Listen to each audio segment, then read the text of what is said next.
আর.জি. কর কাণ্ডের পর ফের একবার নারী সুরক্ষা নিয়ে অনেকেই প্রশ্ন তুলতে শুরু করেছেন। রাস্তাঘাটে দিনে দুপুরে মেয়েরা কতটা সুরক্ষিত, কে তাদের সুরক্ষা দেবে প্রয়োজনে, এই বিষয়ে নানা মহল থেকেই প্রশ্ন উঠছে। আর এমন অবস্থায় আসানসোলে বিজেপির তরফ থেকে দেখা গেল বিশেষ উদ্যোগ।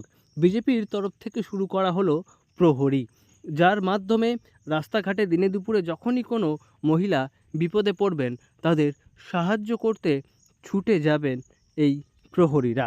এই বিষয়ে আমরা আসানসোলের মা বোনেদের জন্য আমরা একটা ছোট্ট একটা প্রয়াস শুরু করছি। প্রহরী প্রহরী একটা আমরা অ্যাপ তৈরি করছি এবং আজ যেটার দুটো ফোন নাম্বার আমরা হেল্পলাইন চালু করছি।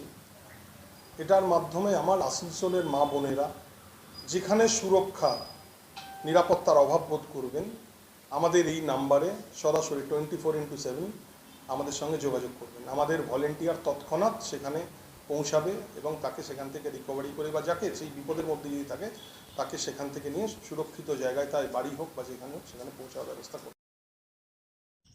আসানসোলে নারী সুরক্ষার জন্য বিজেপির তরফ থেকে এই প্রহরী নামের একটি বিশেষ অ্যাপ তৈরি করা হচ্ছে, যে অ্যাপ তৈরির কাজ ইতিমধ্যেই শুরু হয়ে গিয়েছে।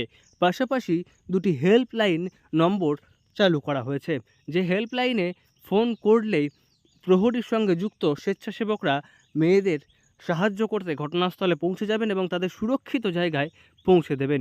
ইতিমধ্যেই এই প্রহরীর সঙ্গে 25 জন স্বেচ্ছাসেবক যুক্ত হয়েছেন, যারা যে কোনো বিপদে নারী সুরক্ষার জন্য যে কোনো সময় এগিয়ে আসবেন ফোন পাওয়া মাত্র।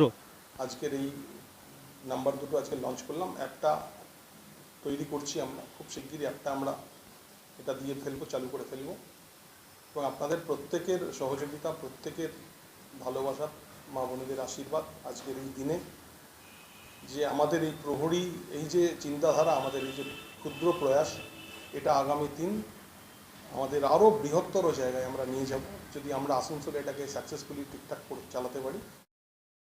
এই বিষয়ে বিজেপির রাজ্য নেতা কৃষ্ণেন্দু মুখার্জি জানিয়েছেন, মূলত আসানসোল শহরের নারী সুরক্ষার জন্যই প্রাথমিকভাবে এই প্রহরী শুরু করা হয়েছে, যেখানে 25 জন স্বেচ্ছাসেবক মেয়েদের নিরাপত্তার জন্য সবসময় প্রস্তুত থাকবেন।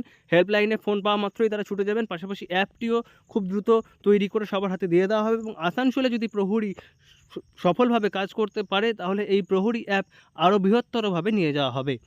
আসানসোল থেকে নয়ন ঘোষের রিপোর্ট, লোকাল 18 বাংলা।